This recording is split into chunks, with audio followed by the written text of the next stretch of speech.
పులిహోర లేకుండా ఏ పండగ ఉండదు కదా. ప్రతి ఇంట్లోనూ రకరకాల పులిహోరలు చేస్తుంటారు.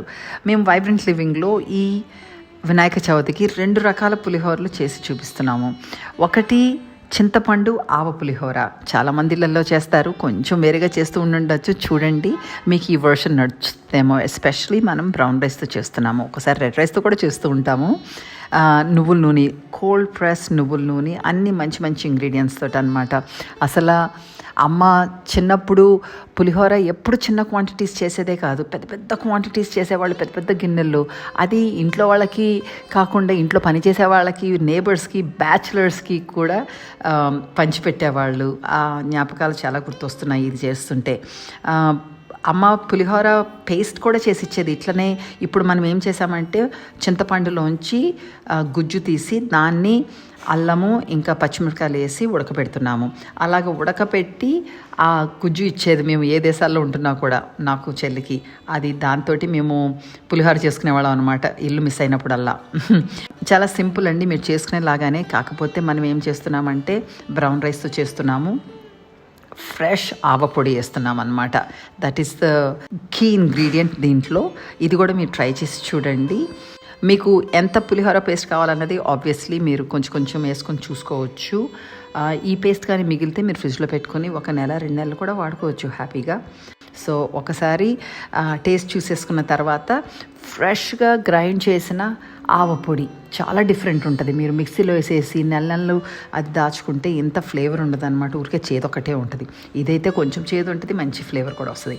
అదైన తర్వాత పోపు వేసేయండి. ఈ పోపులోను ఇంగువ వేస్తున్నాము. ఇంగువ కూడాను మీరు రాతి ఇంగువ కొనుక్కోండి, పొడి ఇంగువలో చాలా కల్తీలు ఉంటాయి. సో రాతి ఇంగువని మీరు ఫ్రెష్గా గ్రైండ్ చేసుకుని ఇలాగ జీడిపప్పులు, కరివేపాకు, మినపప్పు, శనగపప్పు, ఇంకా ఎండుమిరపకాయలు అన్నీ వేసి మీరు మంచిగా పోపు పెట్టుకోండి. పండగ ఇక్కడే ఉన్నట్టుంది మాకు ఇది చేస్తుంటే. సో ఇన్స్టెంట్ పండగ ఫీలింగ్ వచ్చేస్తుంది అనమాట ఇలాంటి పులిహోర చేసుకుంటే.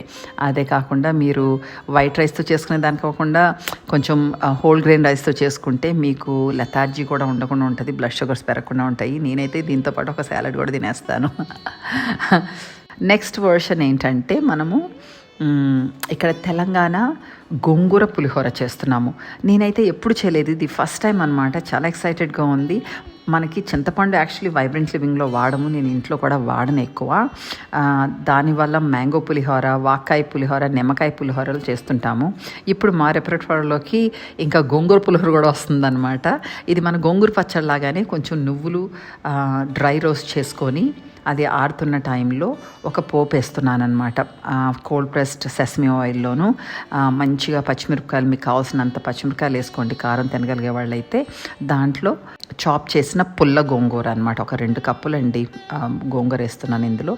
సాటే చేసేసి మనకి పచ్చడి చేసుకున్నట్టేనమాట, గోంగూర పచ్చడి చేసుకున్నట్టుగానే ఇంచుమించుగాను.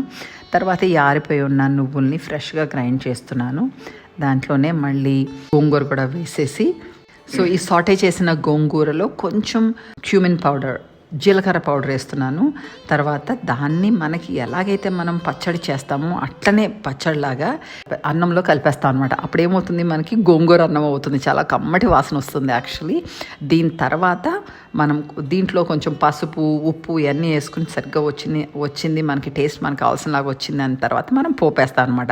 ఎగ్జాక్ట్గా మీరు చింతపండు పులిహోరకి ఎట్లాగా పోపు వేశారో అలాంటి పోపు వేసుకుంటే మీకు గోంగూర పులిహోర వచ్చేస్తుంది. ఇది తెలంగాణలో కామన్ అండి.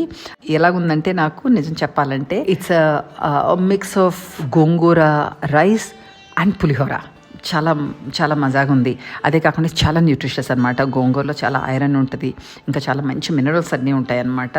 Anyway it's good. దానికి తోడు మనము బ్రౌన్ రైస్లో చేస్తున్నాము, ఎయిర్లూమ్ అంటే నాటు వెరైటీ పల్లీలు కూడా వేస్తున్నాం. సో అన్ని ఇంగ్రీడియంట్స్ అన్నీ పర్ఫెక్ట్ ఇంగ్రీడియంట్స్ అనమాట. ఇలాంటిది పండుగలు తింటుంటే ఇంకా స్పెషల్గా అనిపిస్తుంది. ఇలాంటి పలహారాలు దేవుడికి ఆఫర్ చేస్తే కూడా ఏంటో మనసుకు చాలా మంచిగా అనిపిస్తుంది. మీకు ఈ 2 వర్షన్స్ బాగా నచ్చుతాయని కోరుకుంటున్నాను.